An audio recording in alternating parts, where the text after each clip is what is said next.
वाल्मीकि नगर लोकसभा क्षेत्र चुनाव का चर्चा यहां पे भी हो चुका है और सारे प्रत्याशी अपना कमर कस चुके हैं।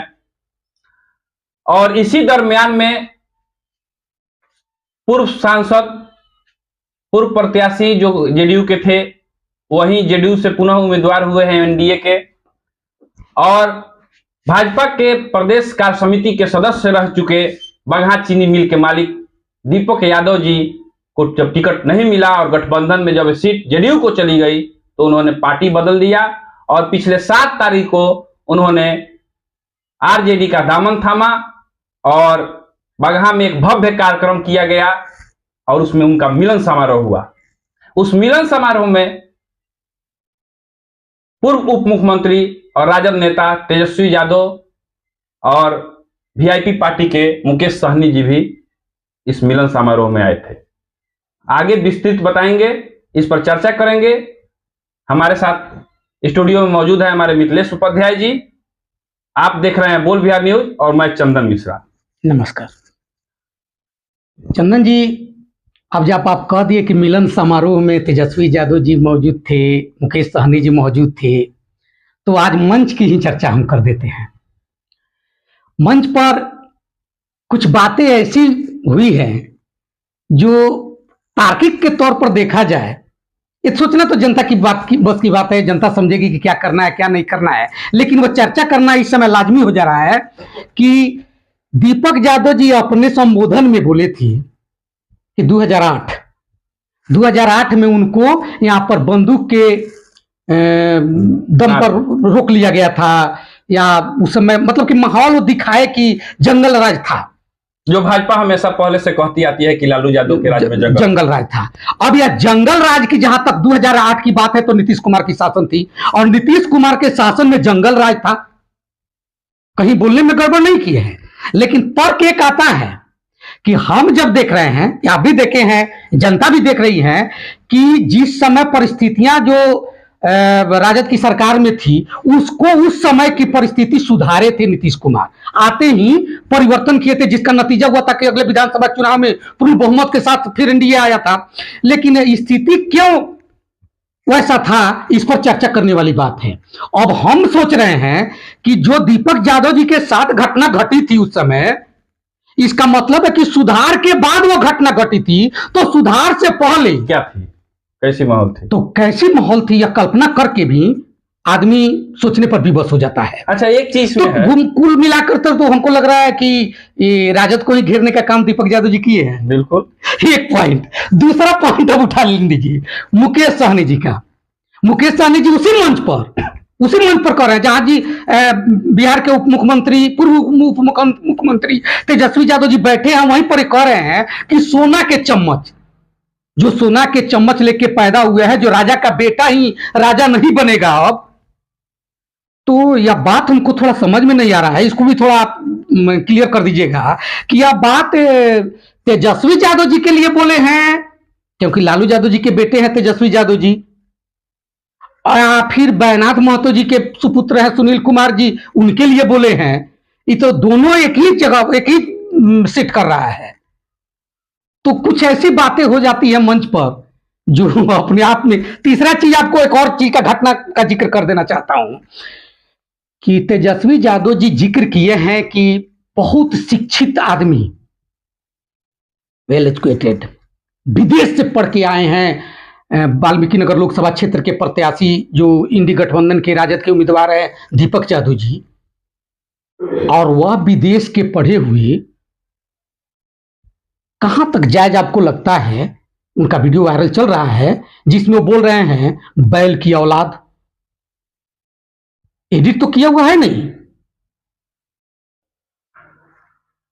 पोका हवा, पोकाऊ, इस शब्द का प्रयोग क्या एक शिक्षित आदमी के मुख से शोभा देता है? बिल्कुल नहीं। या जनता क्या सोचेगी, इस पर भी थोड़ा विचार कर लिए होते तो इन सब बातों पर चर्चा करने का आज समय मिला है। हालांकि स्थिति जो है, जो वाल्मीकि नगर लोकसभा की, उसमें ऐसी परिस्थितियां बन रही है कि कहीं ना कहीं मान लीजिए कि आप सर्वदा जिस मुद्दे पे आप चुनाव लड़ने आ रहे हैं वो सब आप ही उसकी कटा माने काट भी लेके चले आए हैं कि आप आरएसएस के शाखा में जाते थे, ज्यादा दिन पहले नहीं। ये सब घटनाएं कुछ ही दिन के अंतराल में हुई है। आप बीजेपी के प्रदेश कार्यकारिणी की समिति के सदस्य थे, एक कर्मठ सिपाही बीजेपी के आप खुद बताते हैं। आपके अभी के जितने भी बैनर बीता हुआ है, इस 7 तारीख से पहले का, 8 तारीख के 10 मैंने 6 तारीख 5 तारीख के पहले का, वो सारे बैनर और आप भाजपा के कमल के फूल ऐसा ही कुछ रख के आप आए हैं। अब एक बार में ही आप नीतीश कुमार को पलटू कहें या आपको कहें कि पलट के आ गए हैं, तो जनता कैसे आपको एक्सेप्ट करेगी? हो सकता है कि नेताओं में मान लीजिए कि एक कमी होती है कि अभी कुछ कर देते हैं ये लोग, लेकिन हम यह जानना चाहते हैं कि क्या जनता भी अपना मोरल नहीं रखी है? जनता मोरल रखी है, जनता सही फैसला करेगी, जनता सब देख रही है। अब यह जानने की जरूरत है, या तो आपको बीजेपी को कटघरे में लाना होगा। क्या कमी थी बीजेपी में आप छोड़कर चले आए? एक टिकट के लालच पर क्यों आप बीजेपी से सटकर आप कर्मठ सिपाही बने थे? इसका भी खुलासा आपको करना होगा। या फिर बीजेपी में वैसी कोई कमी होगी जिसके चलते आप इंडी गठबंधन में आई? ये सब बातों पर जिक्र होना चाहिए। जी चंदन जी, देखिए कौन भाजपाई है, हमने 2 प्रदेश अध्यक्ष को देखा है पार्टी बदल के आए हैं। जी यहाँ तो संजय जायसवाल जी राजद से चुनाव लड़ चुके हैं और नित्यानंद राय जी भी वही हाल है।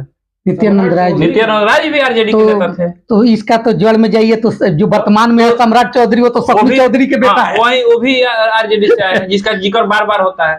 तो ये दल बदलने का काम, देखिए नेताओं का कोई पार्टी नहीं है, पार्टी जनता का है। नेता तो यहाँ नहीं अच्छा लगेगा, यहाँ टिकट नहीं मिला तो उसमें चले जाएंगे। दीपक यादव जी वही किए, टिकट के लिए थे भाजपा में। कितना दिन के भाजपाई हैं? 8 में तो अबे किए, इतना दिन में हाथी से भी चुनाव लड़ लिया, हाथी की सवारी की है उन्होंने 19 में जी। उसके बाद भाजपा में आए, अब आरजेडी में आ गए। इसमें भी टिकट नहीं मिलता, नहीं जीते, अगली बार दूसरे में चले जा सकते हैं। तो इस दल बदल होते रहता है, इसका कोई उन लोगों के पास। तो फिर लोग उंगली क्यों उठाते हैं? कुछ नहीं, देखिए उंगली तो अपनी कमी को छुपाने के लिए कुछ तो चोर, एगो भोजपुरी में कहावत होता है, चोरनी हुई है तो दिया गलगर हुई है जी। तो वो तो करना ही है।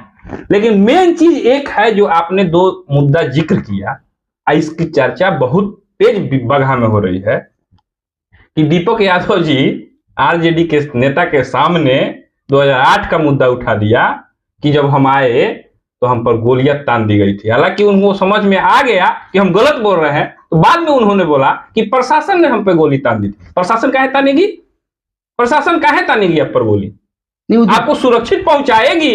पूंजीपति उद्योगपति को यहाँ आने से रोक रही थी। कैसे रोक देगा? आपको तो मिला होगा बाहर से, सीएमओ ऑफिस से लेटर मिला होगा वहां जाने के लिए, ऐसे ही नहीं ना आ सकते हैं आप जी। छोटे मोटे आदमी तो आप है नहीं, एमडी है, एक कंपनी चला रहे हैं, तो वो मिस्टेक उनसे हो गया था, लेकिन आदत थोड़ा हो गया है कुछ दिन से उस तरह बोलने का, चूंकि भाजपा भी बोलती है जंगल राज, और भाजपा के सिपाही थे तो उनको थोड़ा उसमें आ गया। लेकिन दूसरी चीज वहां पे ये भी चर्चा में है, मुकेश सहनी वाला। मुकेश सहनी जी ने जब बोला कि राजा का बेटा राजा नहीं बनेगा, रानी के कुख से पैदा व्यक्ति अब राजा नहीं बनेगा, और सोना का चम्मच लेके पैदा होने वाला अब नहीं बनेगा, गरीब का बेटा राजा बनेगा। बात तो बहुत अच्छी है। हाँ, हो सकता है आपने इस बात को बैनाथ महतो के सुपुत्र सुनील जी पर बोला, लेकिन आपके साथ जो बैठे थे हेलीकॉप्टर में आए थे, वो बार बार तेजस्वी यादव जी भी बोलते हैं कि मैं 2 पूर्व मुख्यमंत्री का लड़का हूं। तो ये बात तो उन पर भी सटीक बैठती है कि वो भी सोना का चम्मच लेकर पैदा हुए, रानी के कोख से भी पैदा हुए हैं, और राजा का बेटा है। एक चीज में तो यहाँ बैनाथ महतो जी के सुपुत्र पीछे हो जाएंगे, रानी के कोख से पैदा नहीं हुए हैं, सिर्फ राजा का बेटा है और सोना का चम्मच लेकर। तो यह कटाक्ष मुकेश सहनी जिस पर भी किए हो, लेकिन सटीक तो तेजस्वी जी पर भी बैठती है। एक ऐसा गठबंधन है क्या आप बोल दिए आप? इसकी चर्चा बगहा में वाल्मीकि नगर लोकसभा क्षेत्र में है कि तेजस्वी यादव ने जी मुकेश सहनी जी ने तेजस्वी यादव पर इस बात को बोल दिया। काहे नहीं कहेगा कोई? अगर इसमें कोई गलत है तो दिखाइए, कहिए कि राजा का बेटा राजा नहीं है। नहीं, ये तो मान लीजिए। अच्छा, अब ये एक चीज, पहली पंक्ति में किसी कांग्रेसी नेता को बैठने का जगह नहीं मिला था। पहली पंक्ति जो लगी थी मंच पर, उसमें कहीं कांग्रेस के कोई नेता नहीं बैठे थे, जबकि एक कांग्रेस मुख्य पार्टी है गठबंधन की। और तेजस्वी दीपक यादव जी एक और बात बोले कि भाइयों 2025 में तेजस्वी जी को मुख्यमंत्री बनाना है, और वो भी बिना बैसाखी के। ये क्या बात हुई? तो गठबंधन काहे के लिए हुआ है? कांग्रेस बैसाखी है तो छोड़ दीजिए, कांग्रेस को हटा दीजिए। बिना बैसाखी का आप बोल रहे हैं कि बना देना है सरकार, तो या कहीं ना कहीं आप कांग्रेस को भी डिमोरलाइज कर रहे हैं, वो भी तो आपकी साझेदार है। एक चीज और हम जानना चाहेंगे, चंपारण के 3 सीटों में से एक आप लड़ रहे हैं, एक कांग्रेस लड़ रही है, एक वीआईपी लड़ रही है, आपसे कौन कहां है? आपका तो एक सांसद भी नहीं है। कांग्रेस तो एक सांसद उतना मोदी लहर में 19 में एक सांसद दे दी थी, आरजेडी का तो एक सांसद नहीं। अब एक चीज और जानेंगे आपसे, क्या महत्वपूर्ण विषय है कि वाल्मीकि नगर लोकसभा ही नहीं अपितु टोटल भारत की जो भी चुनाव लड़ा जाता है उसमें जातीय समीकरण का बड़ा एक अपना ईगो रहता है कि जातीय समीकरण को ध्यान में रखकर ही टिकट का बंटवारा किया जाता है। तो वाल्मीकि नगर लोकसभा क्षेत्र में सबसे अधिक संख्या अगर किसी जाति का है, प्रभावित कर सकता है, समुदाय की नहीं जाति विशेष की बात कर रहे हैं, तो उसमें ब्राह्मणों का स्थान आता है। ब्राह्मण है और थारू है। थारू में भी मान लीजिए टाइटिल अगर अलग अलग कर दिया जाए तो बंट सकते हैं, लेकिन ब्राह्मणों में थारू समुदाय हो जाता है, लेकिन ब्राह्मण एक जाति में आते हैं। उस परिस्थिति से अगर देखा जाए तो ब्राह्मणों का वोट मायने रखता है यहाँ, और उन ब्राह्मणों को अपने पास भजाना दोनों गठबंधन चाहेंगी। अब ये ब्राह्मणों को कौन भजा पाएगा, इसके विषय में आप चर्चा कीजिएगा। चूंकि हाल ही की एक घटना घट चुकी है कि यह सीट कांग्रेस के हिस्से की थी, और यहां पर कांग्रेस ब्राह्मणों को ही 2 बार से टिकट देती आ रही है, और ब्राह्मण का टिकट काट कर एक यादव का दिया गया है। तो ऐसी परिस्थिति में ब्राह्मणों को दीपक यादव जी कैसे भुना सकते हैं? नहीं भुना सकते हैं। नहीं, कोशिश तो करेंगे। कोशिश करेंगे। ब्राह्मण, देखिए एक बात बोला जाता है कि सबसे बुद्धिजीवी वर्ग है ब्राह्मण जी, और वो जो भी फैसला लेती है सोच समझ के लेती है। राजद को सीट ब्राह्मणों को दिया है 21 में से एक भी नहीं। 21 लोकसभा सीट लगभग लड़ रही है राजद, उसमें से एक भी ब्राह्मण को टिकट नहीं मिला है। ब्राह्मण इस बात को थोड़ो भूल रहे हैं, उनके दिमाग में तो जा रहा है कि वो हमारा यहाँ पे था, कांग्रेस लड़ रही थी, उसको भी खत्म कर दिया गया। और ऑलरेडी ब्राह्मणों को बोला जाता है कि ये भाजपा के वोटर हैं। तो एक तो आप उसको अपनाने के लिए कुछ करते, उससे पहले ब्राह्मणों को तो आपने भगा दिया, उसको तो भगा दिया। और कहीं जाके बटन दबाने वाले जाति नहीं है ब्राह्मण कि कहीं जाके बटन दबा देंगे। जंगल राज जो होता चलता है, जंगल राज था, और उसमें कहीं ना कहीं अगर सबसे ज्यादा कोई पैरा है तो उसमें ब्राह्मण था। फिर वो ब्राह्मण कैसे दे देंगे वोट उसको? अच्छा, अपनी जो गलती हुई थी उस समय, उसको आप खत्म करने के लिए, अपनी गलती सुधारने के लिए अगर आप टिकट भी 2-4 देते तो समझ में आता। नहीं, आप बताएं कि माई बाप की पार्टी है। पहले MY समीकरण जो था उसको अब माई बाप की कहां मिला? राजपूत सवर्ण जाति में बिहार में सबसे अधिक ब्राह्मणों की संख्या है। हाँ, ये तो आपकी ही जाति है जनगणना की, लेकिन उसमें से सबसे ज्यादा जाति ब्राह्मण सवर्ण में, और उसमें भी एक भी टिकट आपने नहीं दिया। क्या कि कोई ब्राह्मण आपको दिखाई नहीं दिया उस लायक कि आप एक टिकट दे दें? एक भी दे दिए रहते, आपने तो एक तो नहीं दिया, और पार्टी तो दे दी है, एगो चाहे 2 आपने तो वो भी 0 कर दिया। इतना ही नहीं, ये विधानसभा में भी नहीं देते हैं। एकलौता शिवानंद तिवारी के पुत्र थे जिनको टिकट मिला था, विधानसभा के चुनाव में 243 होता है, ये तो 40 की बात है, 243 होता है, उसमें लगभग आप 150 के आसपास लड़े थे, और उसमें एकमात्र शिवानंद तिवारी के सुपुत्र को मिला था टिकट। तो आपने कहां अपनाने का प्रयास किया? और दीपक यादव जी के साथ यही प्रॉब्लम है। अब एक और चीज है इसमें, देखिए सोचने वाली बात आ गई है, ये पूछना भी, जब पूछे भी है आपको पिछले बार में जी, दीपक यादव जी राजद में कैसे कब ज्वाइन कर ली और आते ही उनको टिकट मिल गया, इन सब के पीछे क्या कारण होगा? कारण क्या है अभी तो हम लोग खुल कर नहीं कह सकते हैं, लेकिन जनता सब जानती है कारण क्या है। ऐसा ही कोई थोड़ा मिल जाएगा। सेकेंड नंबर पर प्रत्याशी रहे कांग्रेस के, और मात्र लगभग 22,000 वोट से हारने वाले का टिकट काट दिया गया यहां से, ऐसे ही थोड़ा कट गया होगा, कुछ ना कुछ तो हुआ होगा। अब इसकी चर्चा खुलेआम हम लोग नहीं कर सकते हैं। मतलब कि जो आप समझ रहे हैं वो हम भी समझ रहे हैं, जनता भी समझ रही है, है, जनता भी समझ रही है काहे दीपक यादव को टिकट मिला। मतलब कि बड़ा ही कठिन है डगरपन घट की। यहाँ लड़ाई बहुत टाकाटी की नहीं होगी, क्योंकि परवेश मिश्रा जी जो चुनाव लड़े थे उस समय परिस्थिति ये थी कि यादव की MY और प्लस ब्राह्मण। अब और सेकंड इसमें एक और था कि थारू समुदाय से शैलेंद्र गढ़वाल जी चुनाव लड़े थे, लगभग 1 लाख 1.25 लाख के आसपास वोट काटे थे, और जितना भी वोट था भाजपा का था, तो भाजपा को कमजोर किए। इधर एनडीए को जेडीयू को कमजोर किए, और प्लस MY और प्लस ब्राह्मण परवेश मिश्रा जी पर सवार हो गए, तो जीत का मार्जिन बहुत कम हो गया। अभी क्या है कि MY के अलावा दीपक जी के साथ कौन है,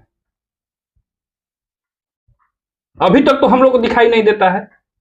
हो सके आगे कुछ भी हो जाए, हमें नहीं कह रहे हैं, हम कहने के अधिकारी भी नहीं है, लेकिन अभी तक ये ना दिखाई दे रहा है कि MY मुसलमान और यादव के अलावा अभी दीपक यादव जी के साथ दूसरी कोई फैक्टर नहीं है जाति की। और जाति क्या होता है, और यही चीज देखिए इधर भाजपा में अब की कोई थारू समुदाय से भी अभी तक दिखाई नहीं दिया।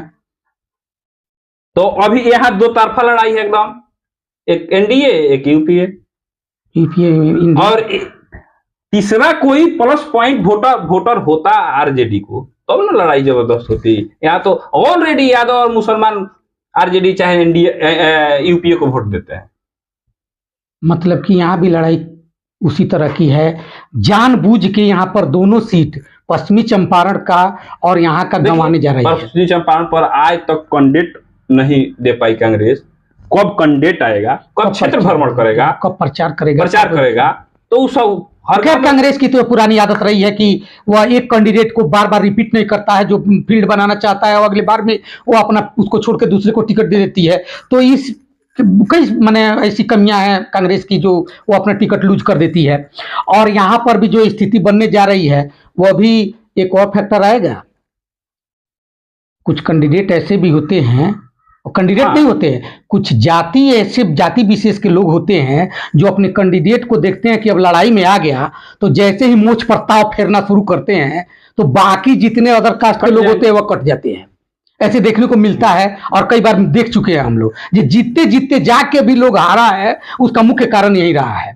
ऐसी परिस्थितियां तो आएगी, ऐसे तो बहुत कुछ देखने को मिलेगा। अभी में मिला जुला के यही होगा कि अभी तक ना चाहते हुए, हालांकि जेडीयू के जो वर्तमान प्रत्याशी सुनील कुमार हैं, इनसे लोग खुश नहीं हैं, लेकिन ना चाहते हुए भी इनका समर्थन करने के लिए तैयार है। क्षेत्र में लोग घूम रहे तो दिखाई दे रहा है। तो अभी तक का हालिया देखिए, तो अभी कल क्या होने वाला है तो कोई नहीं जानता है, आगे क्या कल होगा कुछ भी बदल सकता है जी। लेकिन अभी तक मजबूती में है सुनील कुमार जी। आगे चल के लोग कहता है ठीक है नहीं आए हैं, लेकिन एक नाम और आता है, दिनेश अग्रवाल। हाँ, मान लीजिए कि वो भाजपा मैंडेट के इस समय या भाजपा के पूर्व में कार्यकर्ता रह चुके हैं, और एक नाम आता है कांग्रेस के संजय यादव। तो दोनों यहाँ पहले से अपना फील्ड बना चुके हैं और लोकल हैं। आज जबकि ये दोनों NDA और इंडी दोनों गठबंधन के जो भी प्रत्याशी है वह बाहरी है। इस परिस्थिति में ये लोग क्या अपना दाव रखते हैं, कितना ये लोग अपने पर अपने आप को साबित करते हैं, ये भी कुछ बनाए बिगाड़ेगा समीकरण को, यह देखने वाली बात होगी। चलिए ठीक। नमस्कार।